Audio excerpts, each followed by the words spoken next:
Hello, ladies and gentlemen, and welcome back to the Heavily Contested Podcast, the podcast where... The Warriors might be the best team of all time, Joe?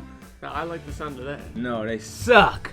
Okay, no, but they came off to a great start. Since we're off to the topic, right, I think Travis has an apology. Let me be honest here, okay? I'm going to be honest. Go ahead. I was wrong about the Warriors, okay? For the beginning. But let's be 100% honest here. Mm-hmm. Steph Curry started out very hot. You know, he came out doing his little thing, you know what I'm saying? His light-skin due diligence. And the Lakers are having some struggles. Yes. They also beat the Clippers team. They ain't much really there. I mean, it's a Clippers team that still got Utah even, without Kawhi. And gave the Suns a competition. And then who was the last game they played? Your very own Sacramento Kings that you hyped up. Kings, man. Don't sleep on the Kings, man. But I'm not very impressed because, the Lakers are struggling too. No, it's enough. Just apologize and be done. But, I appreciate the intelligence that you possess, Joseph. And I apologize to any Warrior fan that I may have offended. Okay. Do not cancel me. I appreciate it. So let's go into it, actually. When, week one of the NBA season happened, it was not the way Travis expected, but it happened.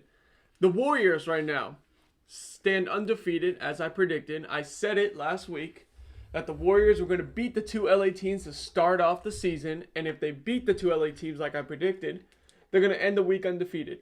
Did they? Yes, they did. But, what's more impressive is just how this Warriors team is playing in totality. All right, they're fourth right now in the scoring measures right now, fourth in the league, and the bench right now is first in scoring from bench totals right now, which I said would happen, right? Because the Warriors are bringing back the strength in numbers mentality with the young talent that is finally developing. Kevon Looney. And then we got Jordan Poole, Damian Lee, So it's a good young, bench, who's finally starting to develop and come into their own a little bit. Am I wrong there? You're not wrong at all, Joseph. I'm not. Okay. So credit to the Warriors, man. I love Steve Kerr's coaching. I love the way he keeps his players cool, calm, collected. And, just like even I remember seeing in game one against the Lakers, he was just Curry wasn't having too great of a scoring night, but he went up to Curry and he's like, hey, I've seen you get out of rough stretches like this before. Just stay calm, keep playing your game, everything like that. Keeping their players' confidence up, and the other players are going to help out Steph Curry this time. This time, it's safe to say he's not alone. Yeah, so I assume that the Warriors will get a playoff spot, but let the teams get it rolling. You feel me? You know what I'm saying? The Lakers ain't got it rolling there. The Clippers ain't got nobody. The Kings, I'm saying, is a sleeper team. You know what I'm saying? They could beat somebody. They could lose a lot, though, at the same time. But the Warriors did look good in all three of the games. The Warriors looked, again, the bench. Bielitsa came in. He came in and made a big difference. Playmaking, scoring, defense. The defense seems to be there. They have a lot of Andre Iguodala with his tenacity, the veteran presence of Iguodala. Draymond Green, we already know, is a great defender. Bielitsa, another big guy who stepped up defensively. And Steph Curry I would actually say, has been underrated with his defensive skills in the sense that he's sneaky. He's very willing. He gives effort, and he might get you here. He'll get you a steal here and there. He knows how to read the plays. Read defenders. Read offensive players as a defender. And the other thing, the big narrative now, the Lakers, they sit at 1-2, so they got their first win of the season. Carmelo Anthony, thankfully, put up 28 points. Won us that game. Won him the game. But the Lakers as a whole, they have lost to the Suns at home and the Warriors at home. Barely beat the Grizzlies. And what do you think about it, Al? Okay, so as a Lakers fan, as a LeBron fan, obviously LeBron been doing his thing. We know that's gonna happen. He's been shooting very well. There was one game, even in the Warriors game, I think he went like 5 for 5 for a little bit. Like, he wasn't missing anything. Mm-hmm. So I appreciate LeBron's efforts. Yes. Main issue on this Lakers team, we all know who it is Westbrook. Westbrook doesn't know how to fit into this system. Now, this is what I think. Carmelo has been coming off of the bench. I think Westbrook needs to come off of the bench because I feel like he thrives most when he's the only scorer on the court and he's just dishing it out to people making plays and things like that. But when there's other people on the court and he doesn't have the ball in his hand as much, it kind of lowers his play. So are you saying that you want LeBron to probably take the true point guard spot? Yeah, I want LeBron to be the true point guard because Melo's our third star on the team right now. Mm-hmm. Obviously, we want it to be Westbrook. Okay. But right now, it's Carmelo Anthony. Here's the one thing I'm going to say. I don't want to give up on Westbrook too quickly. No, it's not. And here's the thing, too. This is a different situation for a lot of the players. I don't think Westbrook's played with a duo as a lead. Yeah, and he's the third Because, yes, Westbrook's played with Kevin Durant in his career, and he played with Paul George and Carmelo Anthony. But even Paul George and Carmelo Anthony don't stand up to LeBron and AD, right? It's not and LeBron, over his career, sometimes has been a ball-dominant player.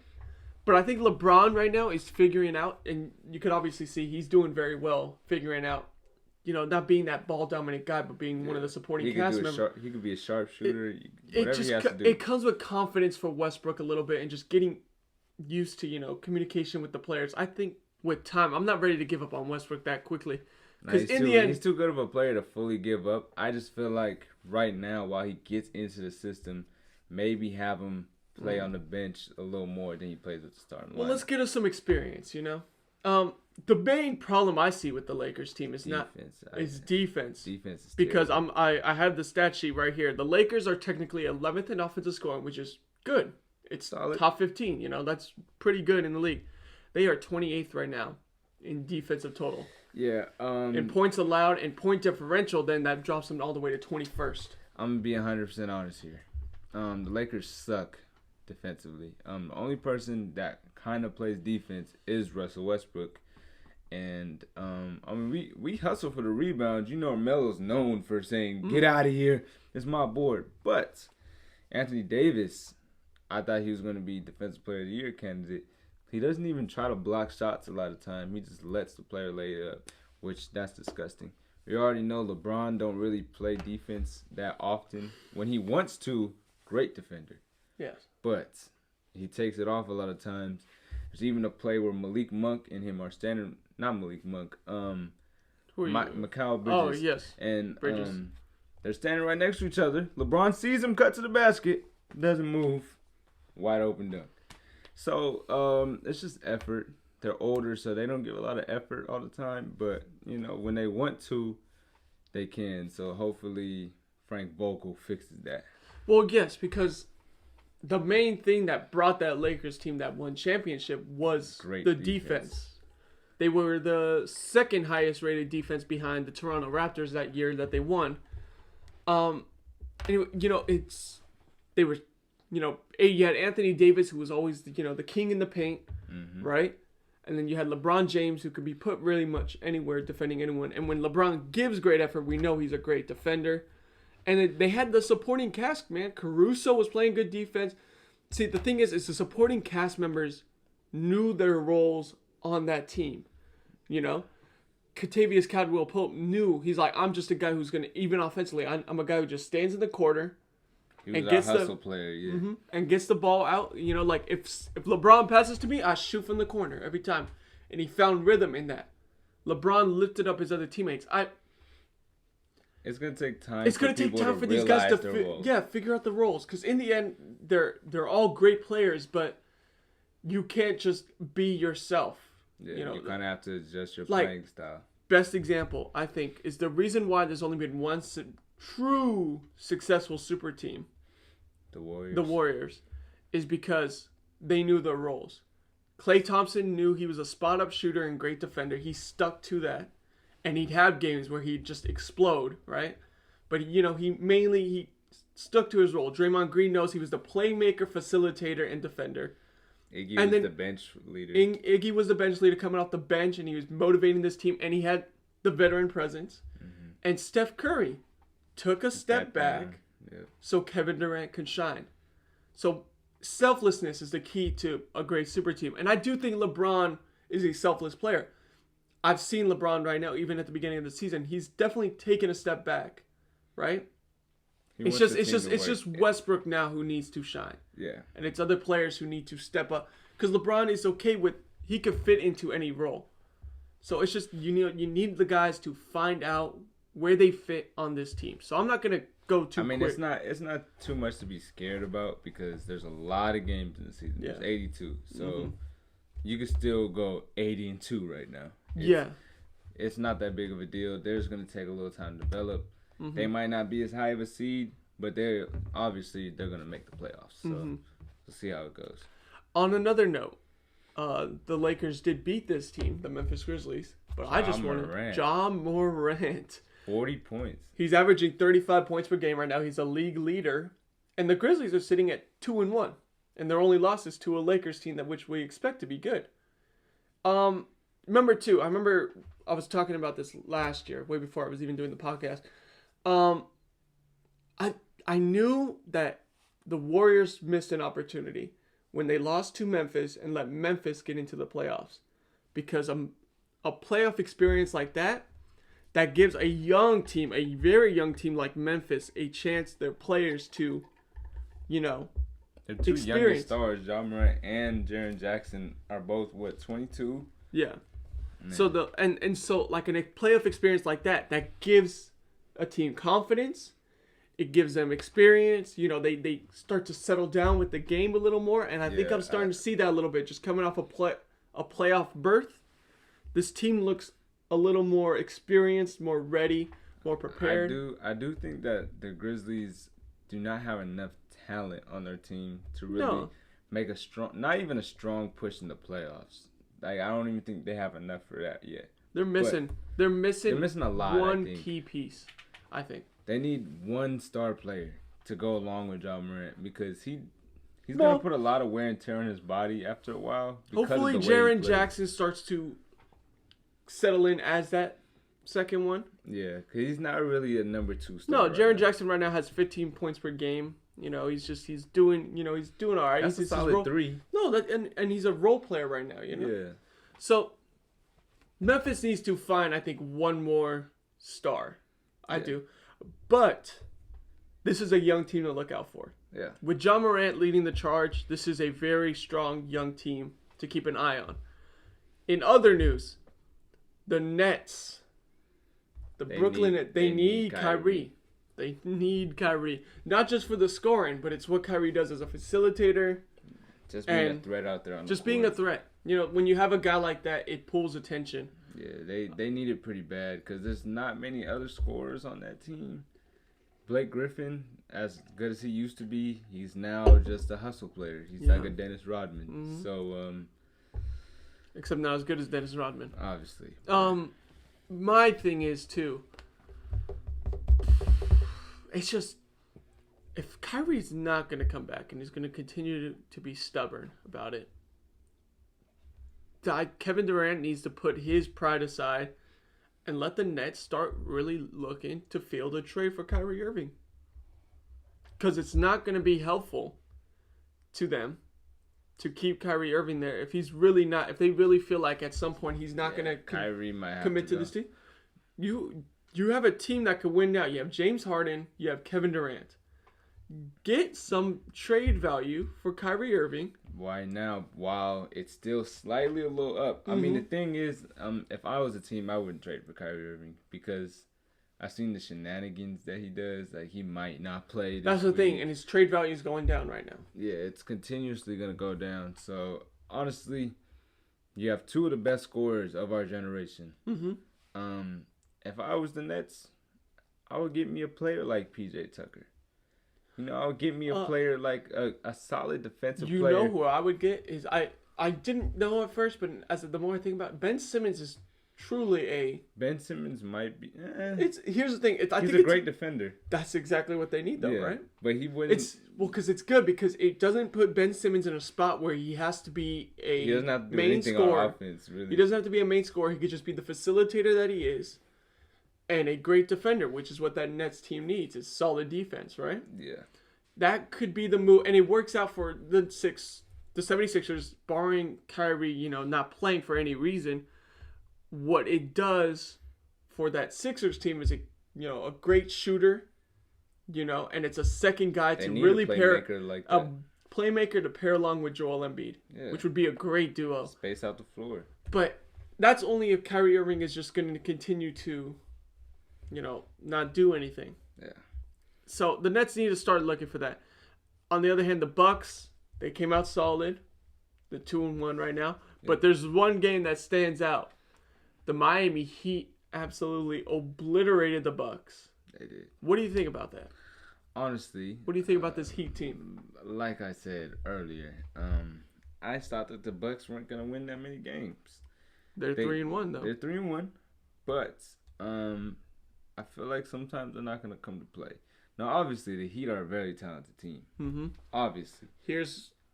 Before you go on, I just want to mention real quick, Tyler Hero, 23.3 points per game, which is behind Jimmy Butler's 25.3 points per game. So Tyler Hero is the number 2 scorer, not Kyle Lowry. Coming off the bench.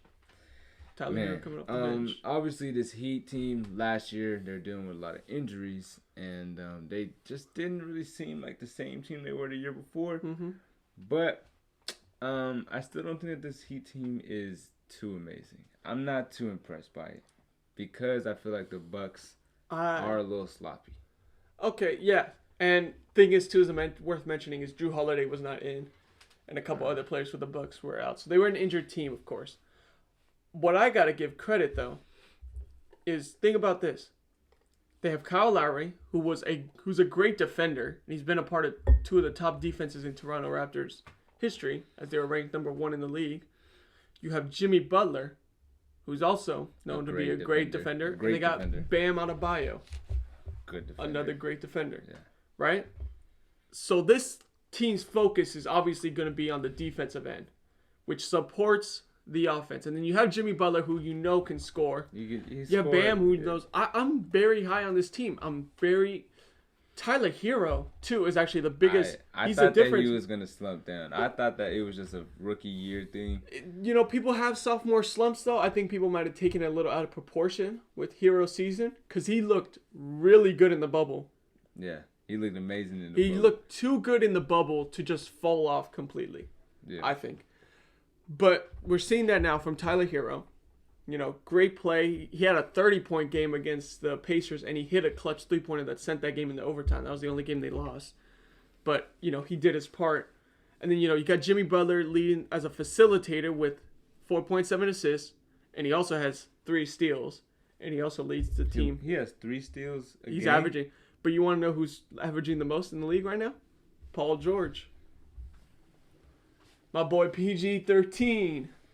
I don't care about Paul George. I don't think. Give this Clippers team time. They're going to be fine. Yeah, but we'll see. Give this Clippers team time. But I really am loving the Heat right now. They're 3rd right now in total defense, and they're top 5 right now in scoring. Actually, my apologies. I think, if I remember seeing it, the Miami Heat are 1st in point differential, and they're 2nd in defense. Wow.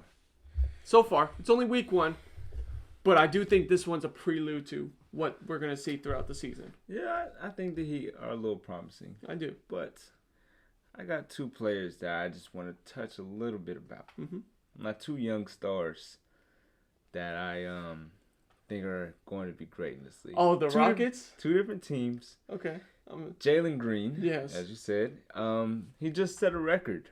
Yes. For the most threes ever. I saw that. A Rockets rookie. 8 threes in a game.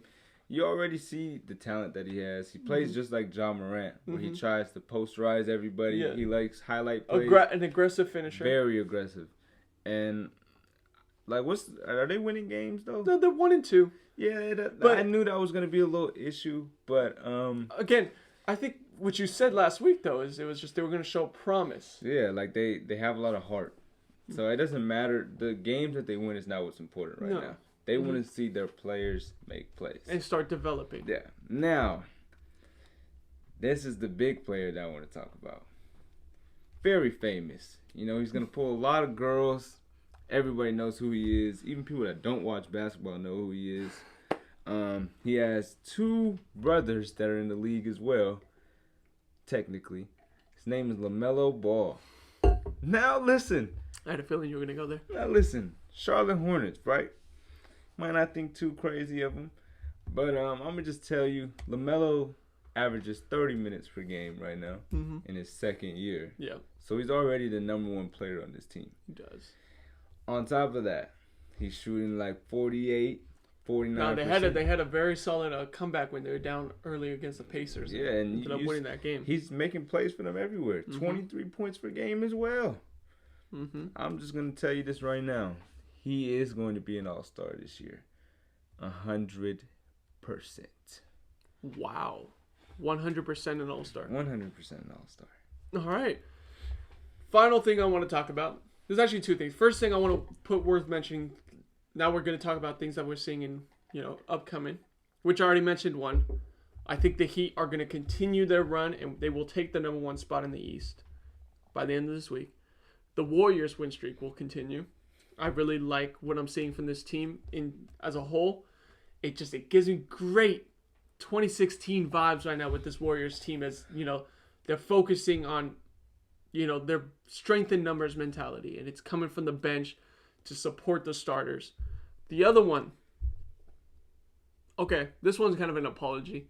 When I made my playoff prediction, I left off one team, the New York Knicks. I did it on purpose. It's not by accident. I did it on purpose. But I'm coming to say I'm sorry. Because I don't know why I just continue to underestimate this team and their great coaching and Julius Randle, who looks good. I forget about him a lot. Julius Randle finally developed. Here's the thing. The 2 main Lakers that moved on, Brandon Ingram and Julius Randle, finally seem to have developed outside of LA. Which could show why LA probably shouldn't have moved on from those guys. Because imagine if they were... That shows how amazing they are at drafting, though. They're a great drafting team. They just needed time to develop. And Julius Randle has found his home in New York. So I'm sorry. Knicks look really good. Yeah. They had a great game to open up the season against the Celtics in double overtime. So the Knicks look like... And with Kemba Walker there now, hopefully a new home can kind of help him get back in rhythm like he was in Charlotte. Travis is saying no, but I'm going to be open about that one. Because he could be a true... And again, Derrick Rose being that veteran that helps close out the games for them. If you watch the game, you would know. He helped get the game-closing shot. So I'm not interested in the Knicks Celtics. games, but since you talk about them, maybe I'll take a little dab. Take a look. I like their bench. Again, R.J. Barrett now coming into his 3rd season. This is actually a well-coached Knicks team, and the biggest thing about this team is they know their roles. Unlike the Lakers. Well, yeah, but they know their jobs, right? So I like this Knicks team. Last thing, the Bulls. These free agent pickups. DeRozan has been showing out a little bit. Yeah, 22.5 points per game for DeMar. Lonzo's doing his role. Lonzo being the facilitator. He's leading in assists right now, 5 assists per game right now. And Zach LaVine's the best player. Zach LaVine right now, the best scorer with 25.5 points per game. Zach LaVine, who we know has been underrated as a scorer, really. Just because he's been on a Bulls team that hasn't been too great as of late, right? And now you have Vucevic at the center spot. So the Bulls are sitting at 4-0. Do you think this continues next week? Now, next week, honestly, I feel like the Bulls... Just let me give you who they play. They got the Knicks on Thursday. I think that's a dub. They have the Jazz. That's a dub. They have the Celtics, and that'll end it off. Yeah, honestly, I'm not a believer in the Celtics at all. I'm gonna say that right now. Okay. I think that Jason Tatum and Jalen Brown, they're not like this. Is the thing. They're both very talented, right? Mm-hmm. But neither of them, I feel like, are good enough to be the number one scorer on a great team. On a good team, yeah. But I just feel like Jason Tatum, he's not there sometimes. No, okay. Sure, he has his off nights, but every player does. I'm going to have to say, actually, you're 100% wrong on that. Tatum's good. Like, don't get me wrong. He's really talented. Tatum is like top 15 player. Yeah, he is. But I'm saying this is the thing. In order for Tatum to be your best player, you need someone almost just as close. I don't think Jaylen Brown is there. Jaylen Brown dropped 40 points in the opening game. That's not what's important though. What I want to see is consistency throughout the whole thing. So you don't think they're gonna have consistency? Is that what you're saying? That's what I'm saying. Okay. No, I think they're gonna have a. I do think this is a good Celtics team. My problem with the Celtics team is really their bench. I don't think it's. They have nobody on the bench. It's not a strong bench. You know, you have Marcus Smart, for your starters. You have Tatum, and then you have Brown. You have Schroeder as well, but after that, it kind of goes blank a little bit. You know. Yeah. So I honestly don't like Schroeder, anyways. But as a Lakers fan, he doesn't like Schroeder, but still. So I'm a little. That's my problem. My problem is that Jaylen Brown and Tatum. I think those stars are going to carry this Celtics team to the playoffs still. I'm to the playoffs, but I'm saying if you want to win a championship, if those two are your two best and you don't really have a third, that's not going to be good enough. Okay. Well, either way, back to the main point, which was the Bulls. I think the Bulls are actually legit, though. No, they are going to be a top playoff team. Yes. Really. 100%. Because that's a good trio right there. Yeah. DeRozan, Vucevic, I do wonder about healthiness with that team, though. Because I feel like a lot of them struggle with health. DeRozan over the years has kind of been off and on a little bit. Yeah. But I don't know. I think Levine hasn't. He's only had that one major injury, but besides that, he's been fine. Yeah. We'll see how it goes. Also, just to add on to this end of the part one, Travis is not a fan of baseball, which is the only reason why we don't talk about baseball as much as we should.